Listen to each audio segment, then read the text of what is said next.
तसव्वुर करें, एक दुश्मन मुल्क का ताजिर आपकी बंदरगाह, आपके साहिल और आपकी जंगी गुजरगाह पर मालिक बन जाए। अब ये तसव्वुर नहीं, हकीकत है, क्योंकि इसराइल की सबसे पुरानी, सबसे बड़ी और सबसे स्ट्रैटेजिक बंदरगाह हैफा पोर्ट का 70% अब भारतीय ईरानी ग्रुप की मिल्कियत है। यानी अब इसराइल सिर्फ इसराइल नहीं रहा, बल्कि भारत की जंगी आंख और हाथ मशरिक़ वस्ता तक फैल चुके हैं। और ये सब कुछ एक ऐसे वक्त में हो रहा है जब ईरान इसराइल के खिलाफ मिसाइल दाग रहा है।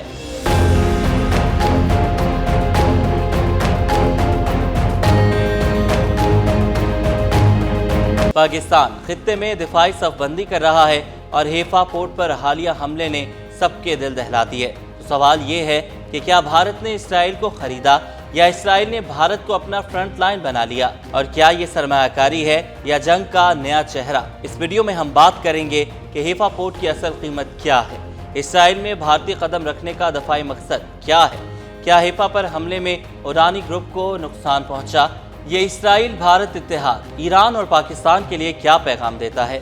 तो आए सबसे पहले बात करते हैं कि भारत ने इसराइल की सबसे बड़ी हैफा पोर्ट पर कंट्रोल कैसे हासिल किया।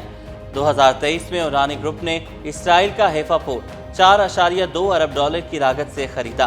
70% ईरानी का शेयर, 30% गेडोट ग्रुप का।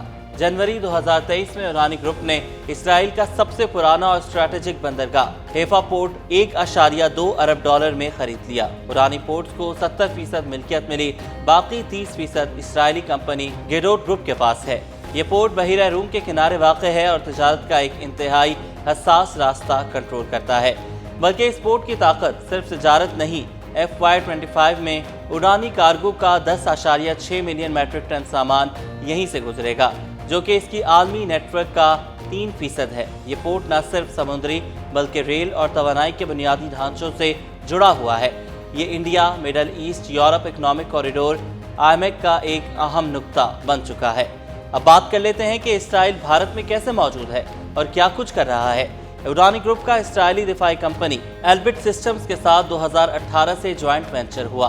भारत में ही HIMARS 900 ड्रोन तैयार किए जा रहे हैं, जो इसराइल के बाद सिर्फ ईरानी फैक्ट्री में बनते हैं। 2024 में दृष्टि 10 स्टारलाइनर UAV लॉन्च किया गया, जो दिफाई और सर्वेलेंस मिशन के लिए इस्तेमाल होता है। इसके एक बहुत बड़ा मंसूबा जो इसराइल भारत के अंदर कर चुका है, वो है कि 10 अरब डॉलर का सेमीकंडक्टर बनाने का मंसूबा।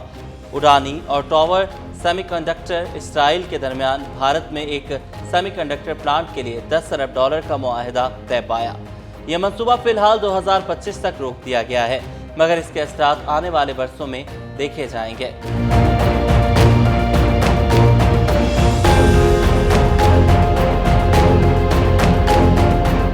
ये वो लम्हा है जब कारोबार बंदूक से ज़्यादा खतरनाक हो चुका है। भारत अब इसराइल के अंदर है और इसराइल भारत के अंदर। दोनों की दोस्ती अब सिर्फ सिफारती नहीं, बल्कि जासूसी, जंगी तैयारी और खित्ते पर कंट्रोल की नई शक्ल इख्तियार कर चुकी है। पाकिस्तान के लिए एक नया चैलेंज है और ईरान के लिए बराह रास्त इश्तार, क्योंकि अगर हैफा पर हमला हो सकता है तो कल को ईरानी ग्रुप की इसराइली रसाई पाकिस्तान की बंदरगाहों तक झांक सकती है। ये वक्त है जागने का, ये वक्त है जानने का कि जंग सिर्फ मिसाइलों से नहीं, सरमायाकारी से भी लड़ी जाती है। क्या ईरानी ग्रुप और इसराइल का इत्तेहाद एक नया जंगी ब्लॉक है?